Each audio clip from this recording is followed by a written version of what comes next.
shows is about the basics of bottled feeding with with our formula milk.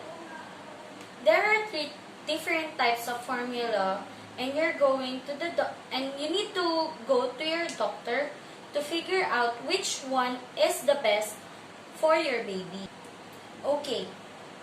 Number 1 is a cow's milk.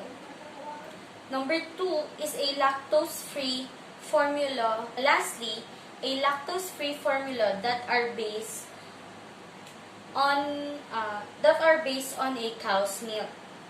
When it comes to what type of formula most people use are the powdered formula milk. It is very to use to make a smaller or a larger quantities and not to waste it, and it's also a good storage wise because it doesn't take up so much space and it does tend to be cheaper. However, if you're going on a long drive and you might want to consider one of the liquid formulas, it's sort of a nice option. In how to prepare and store powdered formula, first, make sure you use an iron-fortified infant formula during your baby's first year of life. This formula milk is okay to use because the expiration date is on March 2021. Okay, formula can go bad and can be unsafe for your baby. Lastly, formula actually has a very short span of life after the powders mixed with water. So do not leave powdered mixed formula at a room temperature for more than an hour. And always throw out what your child does not drink. Good reason not to make more than you need once you make the powder with water. It will keep up to 48 hours in a refrigerator, and always use a top and mineral water for your baby's powdered formula milk. Before preparing the formula milk, always have a hand hygiene. Always wash your hand with a soap and a clean water, a running water.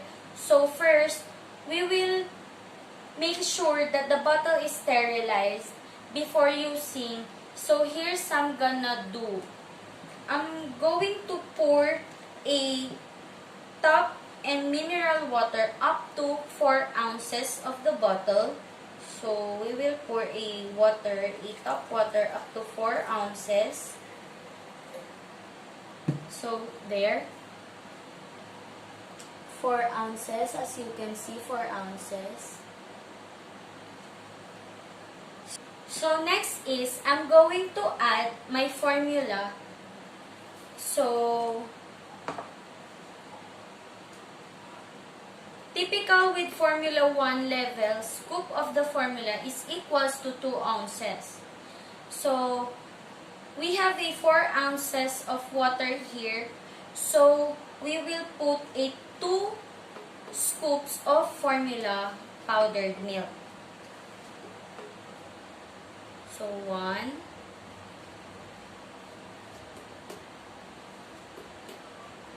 2.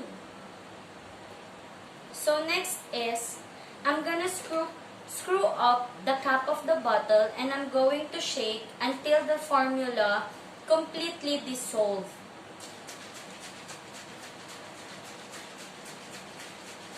Until the formula completely dissolves with the water. Remember, do not warm the bottles in a microwave. This can cause unevenness in temperature. The best thing to do is to take your prepared bottle of formula out of the fridge 1 hour prior to use or place your bottle in a pan of hot water. Then, so let's say we have a hot water in here. So we will put the cold milk in a hot water. So let's wait for a 2 to 3 minutes. Then we will test the milk if it is already a luke milk water. So we will test here on the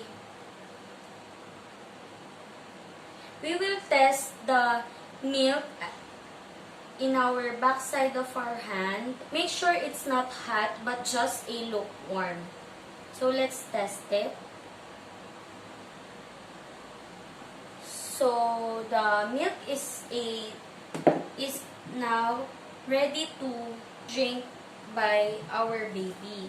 When it comes to bottle feeding your baby, I'm a big fan of back position, but make sure that you're sitting in a way that's very comfortable for you and baby is nicely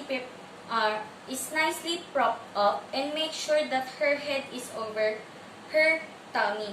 So let's say this is our baby. So let's place it like that. So the baby's head is over her tummy. So we will feed the baby with a formula milk. So let's say the baby is feeding already. Like that. So that in that way, the baby can feed nicely. That's it for my video, ma'am. Thank you for watching my video.